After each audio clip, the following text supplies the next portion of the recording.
عمران اور اس کے ساتھیوں کا انتظار بھی کر سکے۔ ہوٹل پراگنا کے کمرے میں ڈاکٹر گارشین اور نادر دونوں بیٹھے ہوئے تھے۔ ایک طرف میز پر تھیلا پڑا ہوا تھا جس میں صندوقچی تھی۔ میرا خیال ہے کہ بابا جان سے پہلے فون پر وقت لے لیا جائے تو بہتر ہے، ڈاکٹر گارشین نے کہا۔ ہاں، ویٹر نے تو بتایا ہے کہ وہ صرف عصر سے مغرب کے درمیان لوگوں سے ملتے ہیں اور اس دوران وہاں لوگوں کا رش رہتا ہے۔ اب لوگوں کے سامنے تو اس معاملے پر بات نہیں ہو سکتی، نادر نے جواب دیتے ہوئے کہا۔ لیکن اگر اس نے علیحدگی میں وقت نہ دیا تو پھر؟ ڈاکٹر گارشین نے کہا۔ آپ کا نام پورے مصر میں مشہور ہے، وہ بھی جانتا ہوگا، اس لیے مجھے یقین ہے کہ آپ کو وہ علیحدگی میں وقت دے دے گا، نادر نے کہا۔ تو ڈاکٹر گارشین نے ہاتھ بڑھا کر ریسیور اٹھایا اور ہوٹل ایکسچینج سے رابطے کے لیے فون پیس کے نیچے موجود بٹن پریس کر دیا۔ یس سر، دوسری طرف سے ایک نسوانی آواز سنائی دی۔ میں بابا جان سے بات کرنا چاہتا ہوں، ڈائریکٹ لائن پر ان کا نمبر دیں، ڈاکٹر گارشین نے کہا، اور دوسری طرف سے فوراً ہی نمبر بتا دیا گیا تو ڈاکٹر گارشین نے کریڈل دبایا اور پھر ٹون آنے پر فون کے نیچے موجود سرخ رنگ کا بٹن پریس کر کے اسے ڈائریکٹ کیا اور پھر دوسری طرف سے بتایا گیا نمبر پریس کرنے میں مصروف ہو گیا۔ لاؤڈر کا بٹن بھی پریس کر دو، نادر نے کہا تو ڈاکٹر گارشین نے اسبات میں سر ہلاتے ہوئے آخر میں لاؤڈر کا بٹن بھی پریس کر دیا۔ دوسری طرف گھنٹی بجنے کی آواز سنائی دی اور پھر کسی نے ریسیور اٹھا لیا۔ السلام علیکم ورحمۃ اللہ وبرکاتہ، میں بابا جان عرض کر رہا ہوں۔ چند لمحوں بعد ایک کپ کپاتی سی آواز سنائی دی جس سے ظاہر ہوتا تھا کہ بولنے والا خاصا عمر رسیدہ آدمی ہے۔ وعلیکم السلام جناب، میں ڈاکٹر گارشین بول رہا ہوں، میں نے ایک انتہائی اہم کام کے لیے آپ سے ملنا ہے، آپ برائے مہربانی علیحدگی میں ملاقات کا وقت دے دیں، ڈاکٹر گارشین نے کہا۔ میری طبیعت ان دنوں خاصی ناساز ہے، لیکن آپ جیسی معزز اور معروف شخصیت کو تو انکار نہیں کیا جا سکتا، اس لیے آپ عصر اور مغرب کے درمیان غریب خانے پر تشریف لے آئیں، آپ کی خدمت کر کے مجھے بڑی خوشی ہوگی، دوسری طرف سے بڑی میانہ آواز میں کہا گیا۔ بے حد شکریہ بابا جان، میں حاضر ہو جاؤں گا، ڈاکٹر گارشین نے کہا اور ریسیور رکھ دیا۔ ابھی اسے ریسیور رکھے چند ہی لمحے ہوئے تھے کہ کمرے کا دروازہ کھلا اور مجاگو اندر داخل ہوا تو ڈاکٹر گارشین اور نادر دونوں بے اختیار چونک پڑے۔ بغیر طلب کیے کیوں آئے ہو مجاگو؟ نادر نے سخت لہجے میں کہا۔ آقا، میں آپ کو اطلاع دینے آیا ہوں کہ آپ کے دشمنوں نے آپ کے اس کمرے کا سراغ لگا لیا ہے، وہ کسی بھی وقت یہاں آپ کو ہلاک کر کے صندوقچی لے جا سکتے ہیں، آپ کی جان شدید خطرے میں ہے، مجاگو نے کہا تو وہ دونوں بے اختیار اچھل کر کھڑے ہو گئے۔ او اب کیا ہوگا؟ ڈاکٹر گارشین نے انتہائی خوف زدہ ہوتے ہوئے کہا۔ شاید موت کا خوف اس پر طاری ہو گیا تھا۔ ابھی وقت ہے آقا، آپ دونوں خاموشی سے کمرے سے باہر نکلیں اور ہوٹل کے اس دروازے سے جو آگ لگنے کے وقت کھولا جاتا ہے خاموشی سے ہوٹل کے عقبی طرف چلے جائیں۔ آپ کے دشمنوں کا آدمی اپنے ساتھیوں کے انتظار میں نیچے موجود ہے، اس سے معلوم نہیں ہو سکے گا اور آپ کسی اور ہوٹل میں جا کر کمرے میں بند ہو جائیں، اس طرح کسی کو معلوم نہیں ہو سکے گا کہ آپ کہاں ہیں، مجاگو نے باقاعدہ ماہرانہ مشورہ دیتے ہوئے کہا۔ لیکن میں نے تو بابا جان کے پاس جانا ہے، میں کیسے بند ہو کر بیٹھ سکتا ہوں؟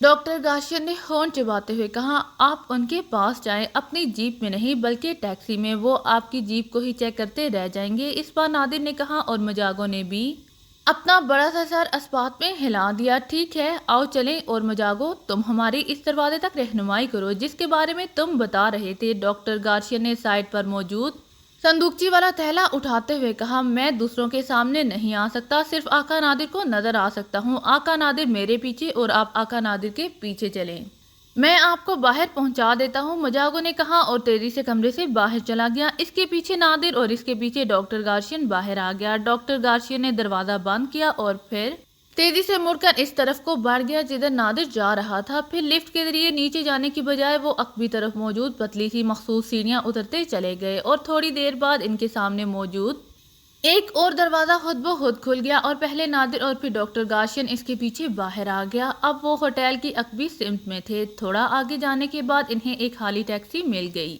ہوٹل القاہرہ چلو، ڈاکٹر گارشین نے اندر بیٹھتے ہوئے کہا اور نادر بھی ساتھ ہی بیٹھ گیا۔ ٹیکسی تیزی سے آگے بڑھ گئی۔ ہوٹل القاہرہ 2 منزلہ اور چھوٹا سا ہوٹل تھا، انہیں وہاں آسانی سے کمرہ مل گیا۔ ڈاکٹر گارشین نے کمرہ لیتے ہوئے اپنا اور نادر کا نام غلط لکھوایا۔ ہوٹل والوں نے کوئی کاغذات وغیرہ چیک کرنے کی کوشش ہی نہ کی تھی، اس لیے وہ دوسری منزل میں اپنے نئے نام سے الاٹ شدہ کمرے میں پہنچ گئے۔ حیرت ہے یہ لوگ ہمارے پیچھے یہاں کیسے پہنچ گئے اور کیسے انہوں نے ہمیں تلاش کر لیا، ڈاکٹر گارشین نے کرسی پر بیٹھتے ہوئے کہا۔ وہ سیکرٹ ایجنٹ ہے ڈاکٹر گارشین، اس لیے ان کے لیے یہ معمولی باتیں ہیں، اگر مجاگو آج خود ہماری مدد کو نہ آتا تو یہ لوگ ہمیں ہلاک کر کے صندوقچی لے جاتے، نادر نے کہا۔ ہاں مجاگو نے واقعی ہماری مدد کی ہے، لیکن اب یہ لوگ بابا جان تک نہ پہنچ جائیں، ڈاکٹر گارشین نے کہا۔ بابا جان کے متعلق تو صرف مجھے اور آپ کو علم ہے، تیسرا کوئی آدمی تو اس سے واقف ہی نہیں ہے، اس لیے انہیں کیسے علم ہو سکتا ہے؟ نادر نے جواب دیتے ہوئے کہا۔ ہاں تمہاری بات درست ہے، لیکن اگر بابا جان نے بھی یہ صندوقچی نہ کھولی تو؟ ڈاکٹر گارشین نے کہا۔ اور بھی سینکڑوں طریقے ہو سکتے ہیں، اسے فولادی آٹومیٹک آری سے بھی کاٹا جا سکتا ہے، ڈائنامیٹ کے ذریعے سے تباہ کر کے بھی کھولا جا سکتا ہے، نادر نے جواب دیا۔ نہیں، اس طرح تو اندر موجود سیاہ بمرہ بھی ضائع ہو سکتا ہے، ڈاکٹر گارشین نے کہا۔ آپ بے فکر رہیں، اول تو مجھے یقین ہے کہ بابا جان یہ کام آسانی سے کر لے گا، اور نہ کر سکا تو پھر کچھ اور سوچ لیں گے۔ صندوقچی تو ہمارے ہاتھ آ ہی چکی ہے، نادر نے کہا، اور ڈاکٹر گارشین نے اس بات میں سر ہلا دیا۔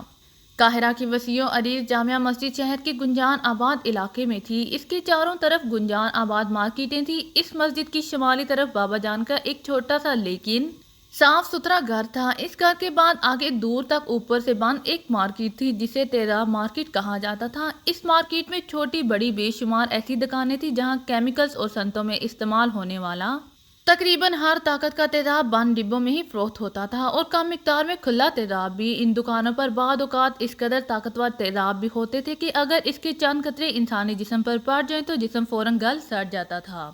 یہی وجہ تھی کہ اس مارکیٹ میں سوائے مخصوص لوگوں کے اور لوگ داخل ہی نہ ہوتے تھے۔ اس طرح جنوبی طرف صرافہ بازار یعنی سونے کی مارکیٹ تھی، جہاں کھلے عام سونے کا چاندی کا کاروبار بھی ہوتا تھا اور تیار شدہ زیورات بھی بکتے تھے۔ اس بازار میں زیادہ تعداد عورتوں کی تھی۔ یہ بازار بھی اوپر سے بند تھا۔ اس طرح دوسری سمتوں میں بھی کئی مارکیٹیں تھیں، البتہ صرف ایک بڑی سڑک تھی جو سیدھی جامع مسجد پر آ کر ختم ہو جاتی تھی۔ عمران بابا جان کے گھر کے ایک بڑے سے کمرے میں کرسی پر بیٹھا ہوا تھا۔ کمرہ سادہ سا تھا اور اس میں 10-12 کرسیاں پڑی تھیں۔ وضع کتابی بناوٹ کے لحاظ سے سادہ سی تھی۔ عمران اپنے ساتھ صفدر کو لے کر دارپوش کی کال پر ہوٹل پراگنا گیا تھا تاکہ وہاں موجود ڈاکٹر گارشین سے وہ صندوقچی حاصل کر سکے جس کے اندر بلیک اسکارپ موجود تھا، لیکن وہاں پہنچ کر انہیں معلوم ہوا کہ ڈاکٹر گارشین اور اس کا ساتھی جس کا نام ہوٹل کے رجسٹر میں نادر لکھا ہوا تھا دونوں غائب تھے، اور وہ لوگ کمرے کی چابی بھی کاؤنٹر پر نہیں دے کر گئے تھے۔ عمران نے مخصوص چابی کی مدد سے کمرہ کھولا اور پھر اس کی تلاشی پر انہیں معلوم ہو گیا کہ کمرے میں کچھ دیر پہلے افراد موجود تھے، لیکن پھر وہ نکل گئے اور وہاں ان کا سامان تک بھی موجود نہ تھا، جبکہ دارپوش کے مطابق وہ مسلسل نیچے لابی میں موجود رہا تھا اور ڈاکٹر گارشین اور نادر وہاں واپس آئے ہی نہیں تھے۔ پھر عمران کی چیکنگ پر اسے معلوم ہو گیا کہ فائر ڈور کھلا ہوا ہے۔ اس کا مطلب تھا کہ ڈاکٹر گارشین اور اس کا ساتھی نادر کسی اطلاع ملنے پر فائر ڈور کے ذریعے ہوٹل سے نکل گئے ہیں۔ اب چونکہ قاہرہ جیسے گنجان آباد شہر میں انہیں تلاش کرنا ناممکن تھا، اس لیے عمران نے اپنے ساتھیوں سمیت بابا جان سے ملاقات کرنے کا فیصلہ کر لیا، کیونکہ اسے یقین تھا کہ ڈاکٹر گارشین صندوقچی کھلوانے کے لیے لازماً بابا جان کے پاس آئے گا۔ ہوٹل پراگنا جانے سے پہلے عمران نے بابا جان سے رابطہ کیا تھا، لیکن بابا جان چونکہ طبیعت کی ناسازی کی وجہ سے آرام کر رہے تھے، اس لیے عمران واپس آ گیا تھا، لیکن چونکہ ڈاکٹر گارشین کے اس طرح ہوٹل سے غائب ہونے پر اب اس کے سوا اور کوئی چارہ نہ رہا تھا کہ اسے بابا جان سے ملنے سے پہلے پکڑ لیا جائے۔ چنانچہ واپس اپنی رہائش گاہ پر آ کر عمران نے فون پر ایک بار پھر بابا جان سے رابطہ کیا اور ان سے فوری ملاقات کی استدعا کی، تو بابا جان نے پاکیزیہ کا نام سن کر انہیں عصر کی نماز سے پہلے ملاقات کا وقت دے دیا تھا، کیونکہ عام لوگوں سے ان کی ملاقات کا وقت عصر سے مغرب کے درمیان تھا، اور عمران نے چونکہ بابا جان سے صرف گفتگو کرنی تھی تاکہ اندازہ لگا سکے کہ کیا وہ ڈاکٹر گارشین کا مقصد پورا کر سکتے ہیں یا نہیں، اس لیے باقی ساتھیوں کو وہیں رہائش گاہ میں چھوڑ کر وہ اکیلا بابا جان سے ملنے یہاں آیا تھا۔ تھوڑی دیر بعد دروازہ کھلا اور ایک سفید باریش بزرگ اندر داخل ہوئے۔ انہوں نے مصریوں کا مقامی لباس پہنا ہوا تھا، سر پر خصوصی انداز میں رومال باندھا ہوا تھا، چہرے پر بے پناہ حلیمی اور شفقت تھی۔ عمران انہیں دیکھتے ہی سمجھ گیا کہ یہی بابا جان ہے جو قاہرہ کی سب سے بڑی جامع مسجد کے امام ہیں۔ وہ ایک جھٹکے سے کھڑا ہوا۔ السلام علیکم ورحمۃ اللہ وبرکاتہ، میرا نام بابا جان ہے۔ آنے والے نے مسکراتے ہوئے انتہائی نرم لہجے میں کہا۔ میرا نام علی عمران ہے اور میں پاکیزیہ سے آیا ہوں۔ عمران نے بھی سلام کا جواب دیتے ہوئے مودبانہ لہجے میں کہا۔ بابا جان کی شخصیت کا تاثر ہی کچھ ایسا تھا کہ عمران کا لہجہ خود بخود مودبانہ ہو گیا تھا۔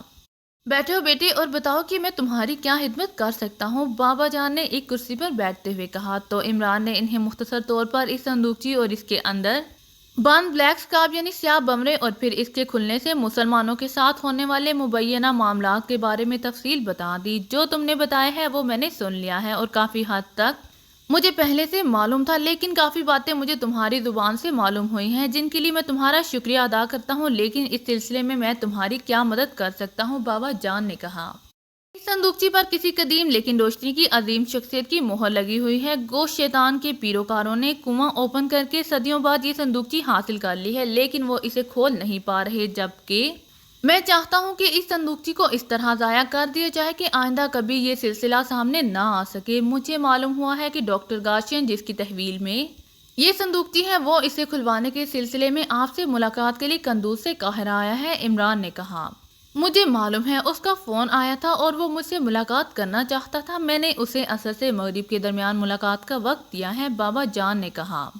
تو کیا آپ یہ صندوقچی کھول دیں گے یا اسے کھولنے میں اس کی مدد کریں گے؟ عمران نے ہونٹ چباتے ہوئے کہا۔ یہ کیسے ممکن ہے عمران بیٹے؟ اس صندوقچی پر جس شخصیت کی مہر لگی ہوئی ہے، میں تو اس کے پیروں کی ہانک بھی نہیں ہوں۔ میری یہ جرات ہی نہیں ہو سکتی کہ جس عظیم شخصیت نے بند کیا ہے میں اسے کھولوں۔ ویسے مجھے واقعی یہ معلوم نہیں ہے کہ اسے کیسے کھولا جا سکتا ہے، بلکہ میرا خیال ہے کہ اسے کسی صورت کھولا ہی نہیں جا سکتا، بابا جان نے کہا۔ کیا آپ یہ بتائیں گے کہ اسے کیسے ختم کیا جا سکتا ہے تاکہ آئندہ کے لیے یہ حادثہ ہمیشہ کے لیے ختم ہو سکے؟ عمران نے کہا۔ اس صندوقچی کی لکڑی ایسی ہے عمران بیٹے کہ اسے کسی صورت آگ نہیں لگ سکتی۔ تم اسے دہکتے ہوئے تندور میں ڈال دو، یہ پھر بھی سلامت رہے گی۔ اس پر تم ایٹم بم مار دو، تب بھی اس پر خراش تک نہیں آئے گی۔ میرے نزدیک تو اس کا ایک ہی حل ہے کہ اسے واپس زمین کی تہہ میں پہنچا دیا جائے، بابا جان نے جواب دیتے ہوئے کہا۔ تو عمران نے بے اختیار ایک طویل سانس لی۔ بابا جان کا لہجہ بتا رہا تھا کہ وہ جو کچھ کہہ رہے ہیں وہ سچ ہے، اور ویسے بھی اس قدر بزرگ شخصیت کی طرف سے جھوٹ کا سوچا بھی نہ جا سکتا تھا۔ چنانچہ عمران نے ان کا شکریہ ادا کیا اور پھر ان سے مصافحہ کر کے مکان سے باہر آ گیا۔ اب اس نے یہی فیصلہ کیا تھا کہ ڈاکٹر گارشین سے صندوقچی چھین کر اسے اپنے ساتھ پاکیزہ لے جائے گا اور وہاں اسے ایک بار پھر زمین کی تہہ میں پہنچا دے گا اور اس بارے میں کسی کو نہ بتائے گا۔ اب اسے پبلک فون بوتھ کی تلاش تھی تاکہ وہ اپنے ساتھیوں کو یہاں کال کر کے بابا جان کے مکان کے گرد تعینات کر دے، تاکہ جیسے ہی ڈاکٹر گارشین یہاں پہنچے اسے صندوقچی چھین لی جائے اور پھر اسے ساتھ لے کر وہ اپنے ساتھیوں سمیت پاکیزہ چلا جائے۔ ٹیکسی قاہرہ کی سڑکوں پر دوڑتی ہوئی آگے بڑھی چلی جا رہی تھی۔ عقبی سیٹ پر ڈاکٹر گارشین بیٹھا ہوا تھا، اس کے ساتھ ہی سیٹ پر سیاہ رنگ کا تھیلا موجود تھا جس میں وہ صندوقچی موجود تھی، جس کو کھولنا اس وقت اس کے لیے سب سے بڑا مسئلہ بنا ہوا تھا۔ لیکن نہ جانے کیا بات تھی کہ اس سے محسوس ہو رہا تھا کہ بابا جان اس کے کھولنے کا کوئی نہ کوئی طریقہ بہرحال جانتے ہوں گے، اور اگر ایسا نہ ہو سکا تو پھر واقعی نادر کی تجویزوں میں سے کسی ایک تجویز پر عمل کرنا پڑے گا۔ اسے کسی فولادی آری سے چیرا جائے گا یا پھر اس پر ڈائنامائٹ فائر کیا جائے گا۔ وہ شاید ایسا پہلے ہی کر گزرتا، لیکن اس کے ذہن میں موہوم سا خدشہ موجود تھا کہ اگر ایسا کرنے سے اس کے اندر موجود سیاہ بمرے کو کوئی نقصان پہنچ گیا تو پھر مستقبل کے تمام خواب بکھر کر رہ جائیں گے۔ اس لیے وہ چاہتا تھا کہ کسی طرح ایسی نوبت آئے بغیر صندوقچی کھل جائے۔ یہی وجہ تھی کہ وہ نہ چاہنے کے باوجود بابا جان کے پاس جانے کے لیے مجبور تھا۔ ٹیکسی خاصی تیز رفتاری سے چلی جا رہی تھی کہ اچانک اس کی رفتار کم ہونا شروع ہو گئی تو ڈاکٹر گارشین جو اپنے خیالوں میں گم تھا بے اختیار چونک پڑا۔ کیا ہوا؟ کیا جامع مسجد آ گئی ہے؟ ڈاکٹر گارشین نے کہا۔ ابھی آئی تو نہیں، لیکن ٹیکسی میں کوئی خرابی پیدا ہو گئی ہے، حالانکہ صبح سے یہ درست طور پر چل رہی تھی۔ ٹیکسی ڈرائیور نے ٹیکسی ایک سائیڈ پر کر کے روکتے ہوئے کہا۔ ٹیکسی کا انجن بند ہو چکا تھا۔ ٹیکسی ڈرائیور نیچے اترا، اس نے بونٹ کھولا اور انجن کو چیک کرنے لگا۔ کچھ دیر بعد اس نے جھنجھلائے ہوئے انداز میں بونٹ بند کر دیا۔ سوری سر، انجن میں نہ جانے کیا خرابی ہے، آپ یا تو کوئی اور ٹیکسی لے لیں یا پھر تیزاب مارکیٹ سے جامع مسجد پہنچ جائیں، یہاں سے بالکل قریب ہے، ڈرائیور نے کہا۔ تو ڈاکٹر گارشین ٹیکسی سے باہر نکل آیا۔ صندوقچی والا تھیلا اس کے ہاتھ میں تھا۔ یہاں ٹیکسی ملنی تو مشکل ہے، مارکیٹ کہاں ہے؟ ڈاکٹر گارشین نے اسے میٹر کے مطابق کرایہ دیتے ہوئے کہا۔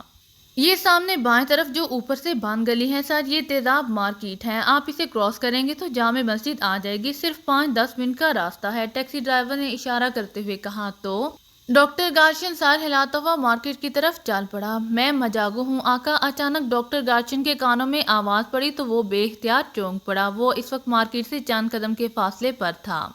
میں آپ کو نظر نہیں آ سکتا کیونکہ دوسرے لوگ بھی مجھے دیکھ لیں گے، آپ ایک طرف ہو کر میری بات سن لیں۔ میں نے ہی ٹیکسی کے انجن میں خرابی پیدا کر کے اسے رکوایا تھا۔ مجاگو کی آواز سنائی دی تو ڈاکٹر گارشین کا دل بے اختیار دھڑکنے لگا۔ اس نے بے اختیار ایک طویل سانس لیا اور سائڈ پر موجود ایک دیوار کے پاس جا کر کھڑا ہو گیا۔ آقا عمران اور اس کے ساتھی جامع مسجد کے گرد موجود ہیں، وہ آپ سے یہ صندوقچی چھیننا چاہتے ہیں اور ان کو معلوم ہے کہ آپ بابا جان کے پاس آئیں گے، مجاگو نے کہا۔ اور پھر تو مجھے یہیں سے واپس چلے جانا چاہیے، ڈاکٹر گارشین نے قدرے خوفزدہ سے لہجے میں کہا۔ نہیں آقا، نادر نہیں جانتے، لیکن مجھے معلوم ہے کہ نہ ہی صندوقچی جلائی سکتی ہے، نہ ہی اسے فولادی آری سے چیرا جا سکتا ہے اور نہ ہی کسی ڈائنامیٹ سے اسے تباہ کیا جا سکتا ہے۔ اس کے کھولنے کا طریقہ صرف بابا جان ہی جانتے ہوں گے اور اسی لیے عمران اور اس کے ساتھی آپ کو صندوقچی سمیت ان تک پہنچنے نہیں دینا چاہتے۔ مجاگو کی آواز سنائی دی، پھر مجھے کیا کرنا چاہیے؟ یہ صندوقچی تو میرے لیے عذاب بن گئی ہے، ڈاکٹر گارشین نے جلائے ہوئے لہجے میں کہا۔ یہی صندوقچی کھلنے کے بعد آپ کو پوری دنیا کا بادشاہ بنا دے گا آقا، اسی لیے اس انداز میں نہ سوچے۔ میں آپ کو ایک ترکیب بتاتا ہوں، آپ آگے بڑھ کر تیزاب مارکیٹ میں داخل ہوں تو وہاں تیزاب فروخت کرنے کی ایک دکان ہے جس کا مالک معصوم تیزاب فروش ہے۔ یہ ایک بوڑھا آدمی ہے، انتہائی شریف اور سادہ آدمی ہے۔ آپ یہ تھیلا اسے دے دیں کہ وہ اسے اپنی دکان میں چھپا کر رکھ لے، آپ اسے بھاری رقم دے دیں تو وہ اس کام پر تیار ہو جائے گا۔ پھر آپ بابا جان کے پاس چلے جائیں اور بابا جان سے ترکیب معلوم کر کے واپس یہاں سے صندوقچی لے کر مارکیٹ سے گزر کر واپس ہوٹل چلے جائیں، مجاگو نے کہا۔ لیکن وہ تو مجھے پہچانتے ہوں گے کیونکہ انہوں نے میری جاسوسی کی اور ہوٹل فراگنا میں پہنچ کے، ڈاکٹر گارشین نے کہا۔ اس سے کوئی فرق نہیں پڑتا آقا، وہ کسی ٹیکسی یا کار کے انتظار میں ہوں گے، جبکہ مارکیٹ ختم ہوتے ہی بابا جان کے مکان کا دروازہ ہے۔ اس وقت بہت سے لوگ ان سے ملاقات کے لیے جاتے ہیں، آپ بھی ان میں شامل ہو کر اندر چلے جائیں اور اس طرح واپس آ جائیں، انہیں معلوم بھی نہ ہوگا اور آپ اپنا کام کر لیں گے، مجاگو نے کہا۔ ٹھیک ہے، لیکن کیا تم میرے ساتھ رہو گے؟ ڈاکٹر گارشین نے کہا۔ میں بابا جان کے مکان کے اندر نہیں جا سکتا، اس لیے تیزاب فروش کی دکان کے باہر رک جاؤں گا، مجاگو نے کہا۔ تو ڈاکٹر گارشین سر ہلاتا ہوا آگے بڑھتا چلا گیا۔ مارکیٹ میں تیزاب کی بے شمار دکانیں تھیں۔ ڈاکٹر گارشین دکانوں کے نام دیکھتا ہوا آگے بڑھتا چلا گیا اور پھر اسے ایک چھوٹی سی دکان نظر آ گئی جس پر معصوم تیزاب فروش کا نام لکھا ہوا تھا۔ دکان میں نیلے رنگ کے بڑے بڑے ڈرم پڑے ہوئے تھے، ساتھ ہی کرسی پر ایک سادہ لو بوڑھا آدمی بیٹھا ہوا تھا۔ دکان میں کوئی گاہک نہ تھا۔ ڈاکٹر گارشین دکان میں داخل ہوا تو بوڑھا بے اختیار اٹھ کر کھڑا ہو گیا۔ جی فرمائیے، میں کیا خدمت کر سکتا ہوں؟ ویسے میں پہلے یہ بتا دوں کہ میرے پاس انتہائی کم طاقت کا تیزاب ہے کیونکہ میرے پاس اتنی رقم نہیں ہے کہ میں بڑی طاقت کا تیزاب رکھ سکوں، بوڑھے آدمی نے دونوں ہاتھ ملتے ہوئے کہا۔ تمہیں طاقت کا زیادہ تیزاب رکھنے کے لیے کتنی رقم کی ضرورت ہے؟ ڈاکٹر گارشین نے مسکراتے ہوئے کہا۔ سب سے طاقتور تیزاب جس کو ST1 کہتے ہیں کا ایک ڈرم 10,000 دینار کا آتا ہے اور 15,000 دینار کا فروخت ہو جاتا ہے۔ اس طرح ہر ڈرم سے آسانی سے 5,000 دینار کا منافع ہو جاتا ہے، جبکہ یہ ڈرم جو آپ یہاں دیکھ رہے ہیں، ایک ڈرم کی قیمت 500 دینار ہے اور اس پر منافع صرف 40 دینار ملتا ہے۔ پھر سب سے زیادہ مانگ بھی طاقتور تیزاب کی ہے کیونکہ سنتوں میں وہی زیادہ کام آتا ہے۔ لیکن آپ کو کیا چاہیے؟ بوڑھا شاید ضرورت سے زیادہ باتونی تھا، اس لیے وہ مسلسل بولتا چلا گیا تھا۔ مجھے تیزاب نہیں چاہیے، لیکن میں تمہیں 10,000 دینار دے سکتا ہوں۔ اس کے لیے تمہیں میرا ایک چھوٹا سا کام کرنا پڑے گا، ڈاکٹر گارشین نے مسکراتے ہوئے کہا۔ تو بوڑھا چونک پڑا۔ کون سا کام جناب؟ بوڑھے نے کہا۔ یہ میرا تھیلا تم اندر کہیں چھپا کر رکھ دو، میں جب چاہوں گا واپس آ کر لے جاؤں گا، اور بس، ڈاکٹر گارشین نے کہا۔ اس تھیلے میں کیا ہے؟ بوڑھے نے مشکوک نظروں سے کہا۔ کوئی غلط چیز نہیں ہے، ایک صندوقچی ہے، آثار قدیمہ کی صندوقچی۔ آثار قدیمہ کے لحاظ سے اس کی بڑی قیمت ہے۔ میرے چاند دشمن مجھ سے زبردستی اسے چھیننا چاہتے ہیں، اس لیے میں اسے یہاں چھپانا چاہتا ہوں، ڈاکٹر گارشین نے کہا۔ اور اس کے ساتھ ہی اس نے تھیلے میں سے صندوقچی نکال کر بوڑھے کو دکھائی اور پھر واپس اسے تھیلے میں رکھ دیا۔ کیا آپ واقعی اتنے معمولی سے کام کے لیے مجھے 10,000 دینار دیں گے؟ بوڑھے نے یقین نہ آنے والے لہجے میں کہا۔ ہاں، میں تمہاری مدد بھی کرنا چاہتا ہوں، ڈاکٹر گارشین نے کہا۔ ٹھیک ہے جناب، آپ کی یہ امانت میرے پاس رہے گی، آپ بے فکر رہیں۔